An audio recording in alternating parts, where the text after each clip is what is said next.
ఇక ఈరోజు కొంచెం rohu fish fry and fish పులుసు చేద్దాం. ఇక రోహు ఫిష్ పులుసుకి కొంచెం మెంతులు, అలాగే జీలకర్ర లైట్గా రోస్ట్ చేస్తున్నా. రోస్ట్ చేసి వీటి మిక్సీ పట్టాలి ఇప్పుడు. సో ఇవి మిక్సీ పడుతున్నప్పుడు ఇందులో కొంచెం వెల్లుల్లి కూడా వేస్తున్నప్పుడు, అలాగే ఫిష్ కూడా కడిగేసి రెడీగా ఉంది. వన్స్ పులుసు వేడెక్కని అందులో వేసేయచ్చు.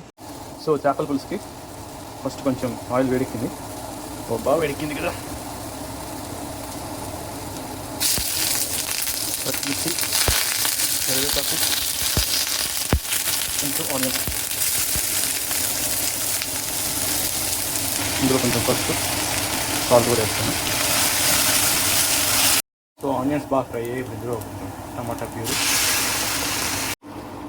నెక్స్ట్ ఇందులోకి ఇందాక మనం మసాలా ముద్ద రెడీ చేస్తున్నాం కదా, నెక్స్ట్ ఇందులో చింతపండు పులుసు వేసాను.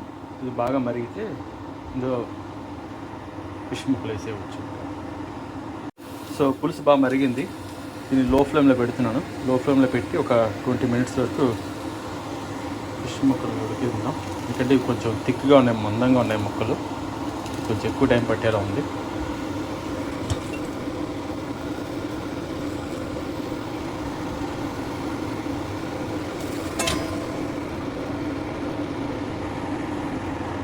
సో ఈ కుక్క లోపల లంచ్ రెడీ చేసుకుంటే అయిపోతుంది.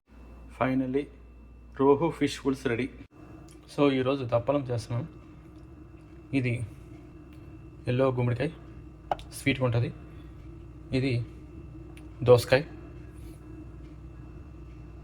సో దప్పలంకి పచ్చిమిర్చి, కొంచెం పసుపు అండ్ సాల్ట్.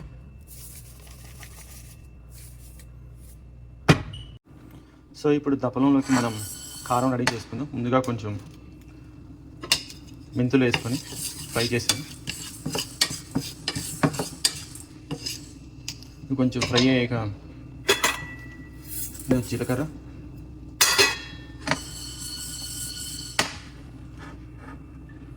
అలాగే ఎండుమిర్చి కూడా వేసాను. కొంచెం ఫ్రై అవ్వగానే తీసేస్తాను. ఇది బాగా కుక్ అయిందో చెక్ చేస్తాను. సో ఈజీగా ముక్క పెరుగుతుంది. సో బాగా కుక్ అయిపోయింది ఇది. సో చింతపండు పులుసు వేస్తున్నాను. ఇప్పుడు ఇందులోకి ఇందాక మనం దంచుకున్న మసాలా పొడి వేస్తున్నాను, కారం పొడి. ఇప్పుడు ఈ దప్పలం చెక్కపడడానికి కొంచెం బియ్య పిండిని కలిపేసి ఉంచిన వాటర్లో ఇందులో కలపాలి.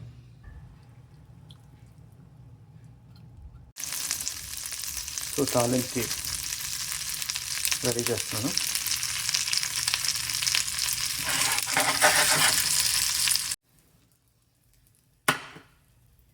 ఈ పోపుని ఇప్పుడు దప్పలంలో వేస్తున్నా. అలాగే ఇప్పుడు లంచ్కి ఫిష్ ఫ్రై రెడీగా ఉంది.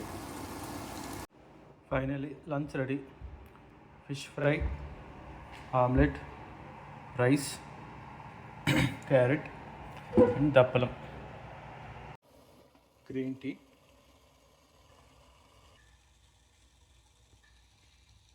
సో గ్రీన్ టీ ఫైనల్గా బాయిల్ అయిపోయింది, తాగేయడం ఇంకా.